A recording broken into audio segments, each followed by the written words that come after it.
quand je suis arrivée au Sénégal, j'avais plein d'a priori parce que y a plein de membres de ma famille qui se sont fait arnaquer par-ci, par-là. On connaît tout ce qu'on entend souvent. Donc je suis venue, c'est vrai, avec ce petit a priori. Mais j'ai vite compris que c'était pas forcément la vérité et surtout qu'il y avait énormément de potentiel sur place. Moi, c'est ça qui m'a beaucoup frappé. C'est quand j'ai décidé de créer ma propre structure de nettoyage industriel et j'ai vu à quel point les laveurs avaient beaucoup de talent avec peu de moyens. C'est surtout ça qui m'a marqué. Et puis dans le monde professionnel, parce que j'ai été salariée avant d'être entrepreneur, aussi pareil, dans l'écosystème dans lequel j'ai évolué, que ce soit les guides, tous les professionnels du tourisme. En fait, ils faisaient leur travail de manière vraiment exceptionnelle avec peu de moyens. Moi, c'est surtout ça qui m'a marqué. Tout le monde a les yeux rivés sur le continent, je crois, aujourd'hui. Quand on parle d'Afrique, toutes les nationalités y sont. Moi, je me rappelle à l'époque où j'y suis allée, il n'y avait pas forcément de communauté chinoise, ou très très peu en tout cas. Il n'y avait pas de communauté indienne, il n'y avait pas autant d'étrangers. Et aujourd'hui, tout le monde fait du business sur le continent. Et je me suis toujours dit, en fait, moi, quand je revenais en vacances ici, à l'époque où je vivais au Sénégal, et quand je revenais à Dakar, j'étais toujours très impressionnée de comment ça avançait, en fait, sur place. Et surtout qu'on a une population qui est très jeune.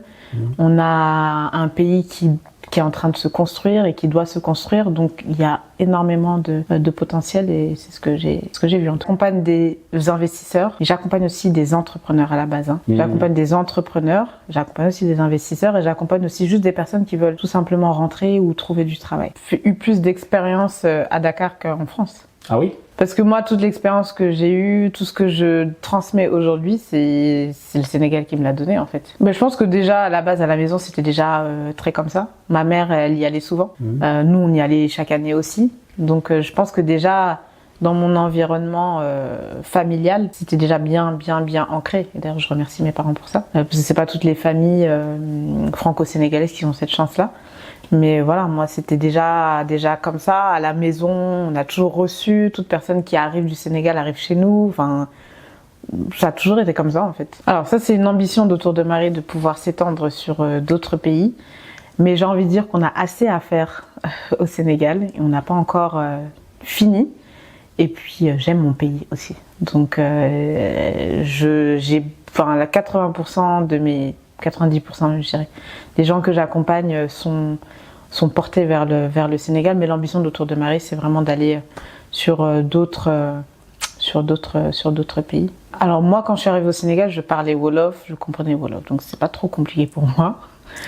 Enfin plutôt, je le comprenais plus que je ne le parlais. J'ai appris à parler quand j'y ai vécu.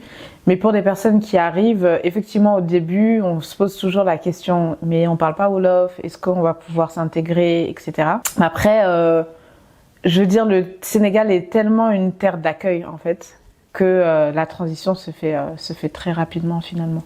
Puis dans le monde des affaires, on parle français. De toute façon, à chaque fois, je dis à mes incubés, apprenez le Wolof, parce que c'est important de... Puis quand on entreprend, c'est important de comprendre la culture dans laquelle on entreprend, les codes du pays. Il y a toute cette dimension culturelle qu'il faut forcément connaître et maîtriser au fur et à mesure du temps. Mais comme je le dis, le Sénégal, c'est aussi une très belle terre d'accueil. Aujourd'hui, on voit beaucoup de nationalités de la sous-région qui sont au Sénégal. Donc c'est ouvert à tout le monde finalement. Est-ce que tu as des cas concrets, des gens qui ne parlaient pas du tout le Wolof, mais qui ont quand même su se développer au Sénégal? Des incubés, non. Ah si. Sur la promo numéro 1, on a eu 2 personnes qui parlaient pas bien Wolof, qui finalement ont pris des cours, se sont installées et ont pris des cours à la suite de ça. Ouais.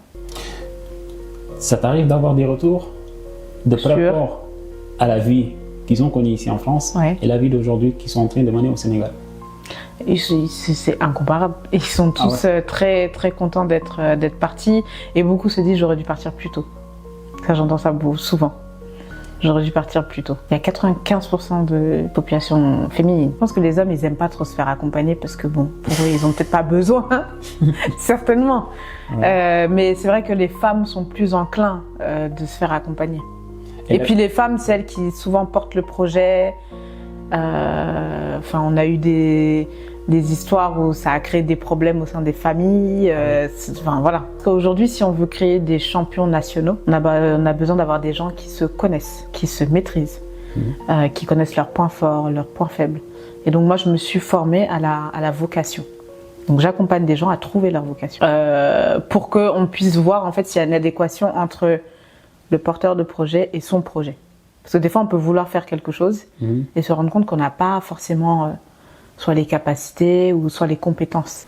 Donc ça, c'est quelque chose que je décèle dès le départ. Et ensuite, ils ont une deuxième partie qui est formation, accompagnement pur sur le business avec l'étude de marché, le profilage, le pricing, les méthodes de communication, de marketing, voilà, tout ce qui est propre à élaborer un business de l'idée jusqu'au projet. Et ensuite, à la fin de cet accompagnement, direction Dakar pour la partie terrain, parce que je suis une femme de terrain.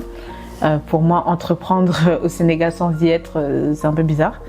Donc j'ai cette particularité chez mon incubateur, c'est qu'on va jusqu'au Sénégal. Et sur place, on rencontre tout l'écosystème, chacun a ses rendez-vous pro déjà pris. Et ensuite, ça se clôture par le concours de pitch où chaque porteur de projet explique son business devant des investisseurs. Et ça se passe essentiellement, où je crois, presque toutes les promos se sont faites chez Alader. Avec quelqu'un qui a une idée ou alors tomber sur quelqu'un qui a juste une envie, tout simplement. Il y a des gens qui sont portés par une envie mais qui ne savent pas, ils sont poussés par quoi, etc. Et c'est là où le profilage rentre en compte en fait. C'est là où j'interviens et je les accompagne sur 4 ou 5 séances sur en fait qui tu es et qu'est-ce que tu peux apporter. Alors pour ce qui est des investisseurs, on a en fait un pool d'investisseurs. On a dans notre réseau des personnes qui veulent investir dans des projets et c'est avec eux qu'on travaille une fois qu'on arrive sur place.